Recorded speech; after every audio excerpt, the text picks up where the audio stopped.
You're watching Fugitive Red-Eye, and welcome to another episode of Tales from the Drive-Thru. My stories of many exploits through the workplace. The wonderful world of the workplace, or whatever you want to say.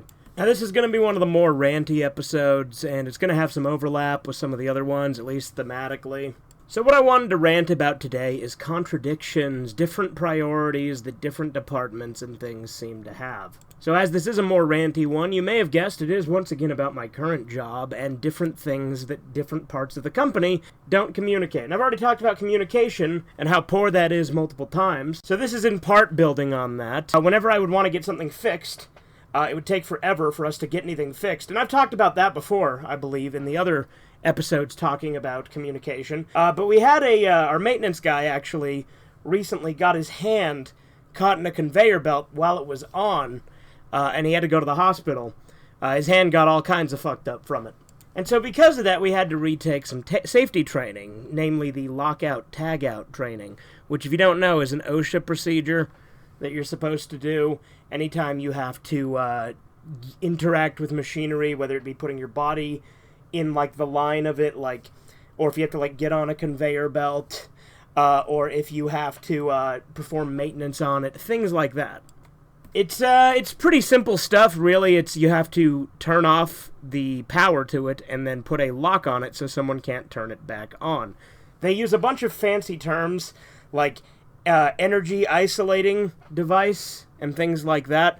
And they're real particular on the way that things are phrased on the test, even though things could be explained in pretty simple terms and still fucking make sense. Because sometimes they'll say things that are kind of the right thing, but they're also not. But having to retake those trainings, we had to use a new training app. Not a new one per se, because I've actually used it once or twice before. But the thing is, so our company has had multiple different apps that we have to take our trainings on. And that's part of what's fucking irritating, is they have so many different ones. There's like 3 or 4 right now, and we've had others in the past too. And it's like we already have other apps that we're using on the computer, and when I say apps, I'm talking mainly about, like, you know, websites and things like that. Not stuff that I have on my phone, but stuff I do on the computer at work, because I ain't doing this shit off the clock. I don't do that shit for free. But it's like we already have a login that we use to get onto the computer. And then we have logins tied to other apps and things within the company. And then we gotta go through this third-party thing that's a completely different app that we have to use for this new training. And now they want me and the other lead to train people on this lockout tagout procedure. And they had us as the only two that they certified to train people on it. And that's kind of annoying, because, like, you would think they would want, you know, management, my bosses, to do that. Like, yeah, I'm a supervisor, but you would think that they would want the actual shift manager to be certified to fucking train people, right? Now, admittedly, one of the shift managers wasn't there today, but the other one was. And we also have a third lead, this chick who works in the unload section. And she wasn't there today, and she's not certified on it. And I get the feeling there's no expectation for her to be, for some fucking reason. And it's not the end of the world. I don't mind training people, especially since the training now just involves getting them their name, employee number, and email, so they can be emailed a link to sign in and take that stupid online test on the app.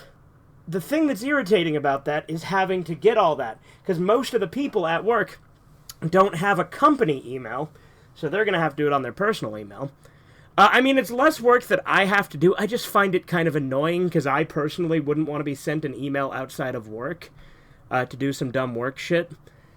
So I hate having to make other people do that. It's not the end of the world, but also he was pointing out, the safety guy who was training us was pointing out other issues with the facility. You know, like some uncovered moving parts and things that we had to deal with. And, you know, got me thinking about how annoying it is to try and get maintenance done on shit. And now our maintenance guy's fucking injured, so it could be even worse, right? I mean, this new maintenance guy was marginally better than the old one we had, but it still fucking takes forever for him to do anything. And I think part of that comes down to the communication problem, because when I tell my manager about it, it doesn't get passed up the chain, And so the maintenance guy doesn't do it. Or if it does get passed up the chain, nothing fucking happens. I think 9 times out of 10 it doesn't get passed up. Or if it does, he ignores it or just kind of moves on or doesn't think of it as priority or something. It's really fucking annoying with certain specific things and how they work. So that got me really fucking annoyed while I was at work. Just thinking about how, and I kind of went on a rant and kind of hopefully didn't like make it too harsh. Like I wasn't trying to throw anybody under the bus or anything with shit. But I ranted a little bit at him. And that kind of pissed me off too, because I kind of felt like a dick doing that too, because again, I didn't want to really throw anyone under a bus, right? At the end of the day, I did tell him some of the problems. And one of the issues is our control panel, which runs the conveyor belts. It will constantly have a motor overload. And when that motor overloads, there is a breaker inside the control panel that will need to be reset. And people have been resetting it. But the problem is, nobody's technically allowed to reset it without the proper protective equipment. And the only one who has the proper protective equipment, apparently, is our maintenance guy, who is now out on medical leave because he injured his hand. Now, this panel goes down all the fucking time. Now, I talked to my manager about it. We're going to figure that out. But it didn't go down today, luckily. But there are some times where the machine will have a motor overload 2 or 3 times in one shift. And we're supposed to, official protocol is call up the maintenance guy, get him to come in and fix it, which puts everything on a screeching halt. And that's one thing. But the thing is, corporate only gives a shit about numbers. And so since corporate only gives a shit about numbers, they only care how many packages we're working per hour. So if, hypothetically, it goes down, and that happens, that is going to absolutely annihilate our package count per hour. And so I brought up the fact that it happens a lot, and he said, well, then there's probably an issue with one of the motors. And it's like, yeah, probably. We should probably have somebody look at that, right? Or we're overloading the belt. And I'm like, well, you know what? It's probably a little bit of both, because all they fucking care about are numbers, so we're throwing everything on the fucking system at once, and a bunch of long and heavy boxes that shouldn't fucking be on there.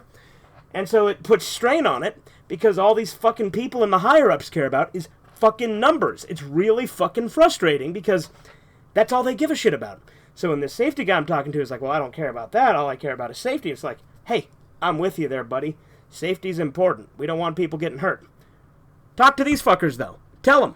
Because these fuckers are riding my managers, and my managers get all fucking stressed out and in a frenzy about this shit, and it's really fucking annoying. Like I said, at the end of the day, I'm not tripping too much about it. I was pretty agitated just because of all that shit earlier. Because, there's like no communication between the different branches. And I've talked about this before, right? For instance, there was one extra line, a driver that was heading to Nevada, who wasn't in the list of lines, like my computer, at the start of the day. And I only needed 3 lines to go that way. But there was a 4th one that wasn't there in the system at the start. And so we had to cancel him after the driver got there and let him know, hey, we got nothing for you tonight. Which is really irritating for the driver because, they drove all the way there and now they got nothing. So that's really fucking annoying.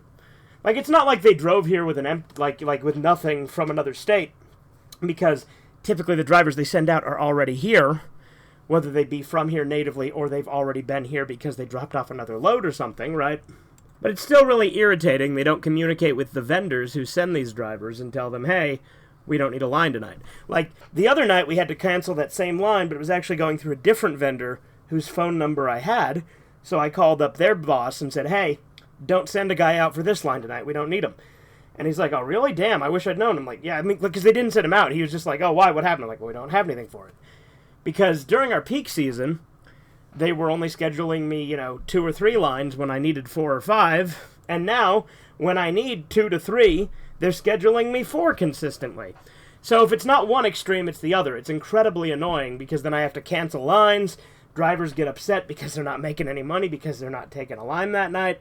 I think the most annoying part, though, is I've got one manager who just kind of brushes everything off and doesn't really give a shit about anything when I bring sort of this stuff to her attention. And I've got the other manager who he did seem to care at first, but I think has been getting increasingly worn down and burnt out on things, so he's definitely not as into things as he was.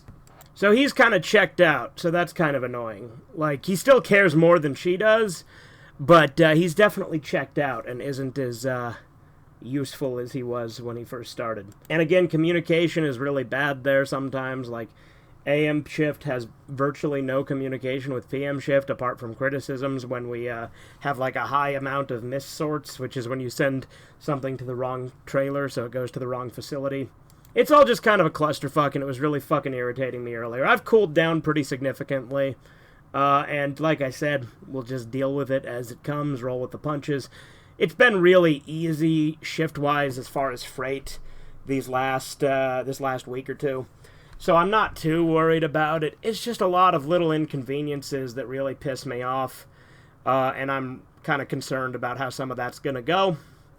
But at the end of the day, just got to take it one day at a time.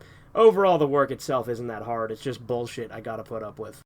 Take forever to say nothing. Subscribe to Fugitive Red Eye.